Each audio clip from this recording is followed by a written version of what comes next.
नमस्कार प्यारे विद्यार्थियों।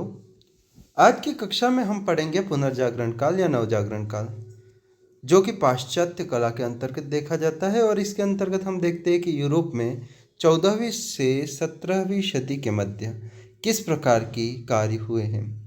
यहाँ पर जो रेनेसेंस शब्द या नवजागरण या पुनर्जागरण जो शब्द हैं, वह आपस में एक दूसरे के पर्याय के रूप में काम में लिया जाता है। और ये जो पुनर्जागरण है यूरोप में 14वीं सदी से 17वीं सदी के मध्य में आया था। इस समय में जो कलाकार हैं लियोनार्डो विंची, माइकल एंजेलो और रैफेल, तो इन्होंने कला के क्षेत्र में अपना विशेष योगदान दिया था।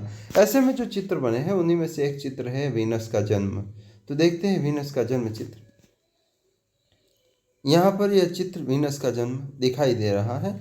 और जब हम इस चित्र को देखते हैं तो यह चित्र सैंड्रो बॉट्टिचेली द्वारा बनाया गया है। परीक्षा में प्रश्न पूछ लेता है वीनस का जन्म चित्र के बारे में वर्णन करो, या वीनस का जन्म चित्र किसने बनाया, किस माध्यम में बनाया। तो इस तरीके का तो वीनस का जन्म चित्र जो है वह सैंड्रो बॉट्टिचेली नामक चित्रकार ने बनाया है, जिसमें वीनस को समुद्र में उभरते हुए दिखाया गया है। और यह चित्र सौंदर्य और सत्य का प्रतीक है। वीनस के जो शरीर की आकृति है वह लंबी है और साथ ही अंग पतले व लंबे हैं। कैनवास पर टेम्परा तकनीक से बनाया गया यह चित्र पुनर्जागरण कालीन चित्र है, जिसे 1485-86 के आसपास बनाया था और वर्तमान में फ्लोरेंस में गैलेरिया देगली उफिजी में यह चित्र संग्रहित है। चित्र का नाम है वीनस का जन्म, सैंड्रो बॉट्टिचेली का चित्र है।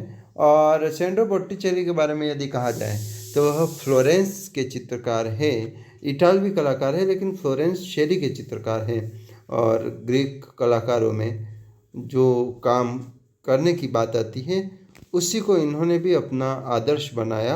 यहाँ पर प्रश्न पूछा गया है कि वीनस के शरीर की आकृति कैसी है, तो लंबी।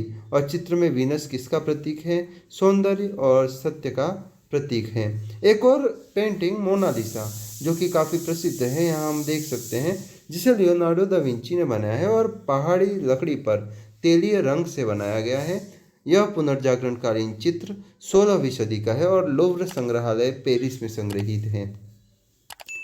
उच्च पुनर्जागरण काल की सबसे फेमस पेंटिंग लियोनार्डो विंची की, जिसमें होठों को रहस्यात्मक मुस्कान के साथ बनाया है और प्रकाश और छाया के प्रयोग का नाटकीय प्रभाव देखने को मिलता है।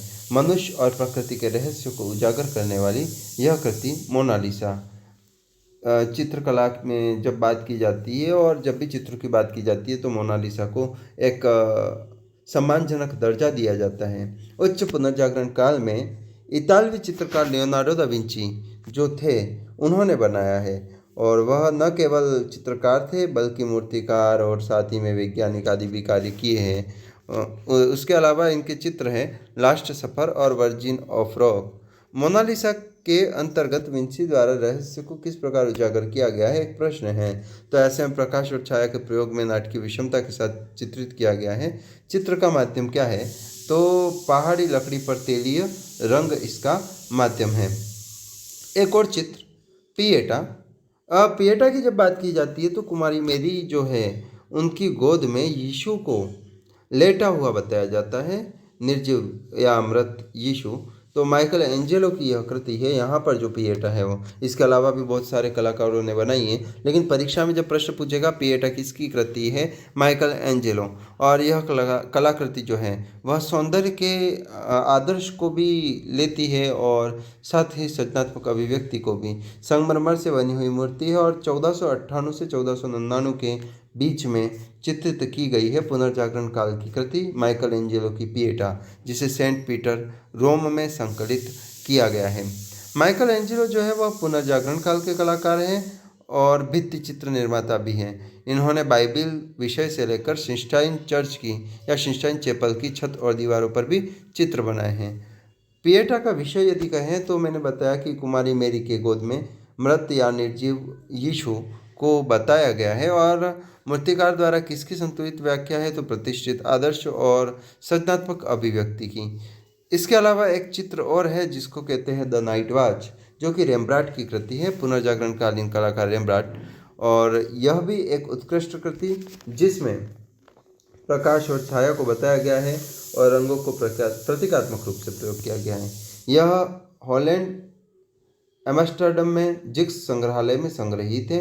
17वीं सदी में बनी है, 1642 ईस्वी में बनी हुई है। 17वीं सदी में डच चित्रकार रेम्ब्रांट द्वारा बनाई गई यह कृति यथार्थवादी चित्र है।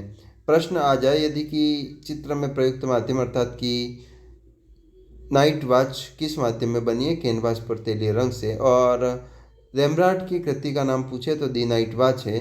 अब ऐसे में पुनर्जागरण काल का प्रसार जो है वह प्राथमिक पुनर्जागरण से उच्च पुनर्जागरण काल तथा अंत में बैरोक काल के रूप में हुआ है। शारीरिक संरचना, परिदृश्य और संपूर्णता, मतलब कि यहाँ पर शारीरिक संरचना और इस पर ध्यान दिया गया है, जैसा कि रोम में भी देखने को मिलता है। और पुनर्जागरण काल के यदि प्रमुख कलाकारों के नाम पूछे जाते हैं तो सेंड्रो बॉट्टिचेली, लियोनार्डो विंची और रैफेल, माइकल एंजेलो, रेम्ब्रांट और रूबेन आदि आते हैं। तो ये कुछ कलाकार हैं जिन्होंने पुनर्जागरण काल में अपना विशेष योगदान दिया है। आप सभी ने सुना, इसके लिए धन्यवाद। और निश्चय ही आप इस वीडियो को लाइक करें, कमेंट करें, शेयर करें और सब्सक्राइब करें चैनल को ताकि नए नोटिफिकेशंस प्राप्त कर सकें।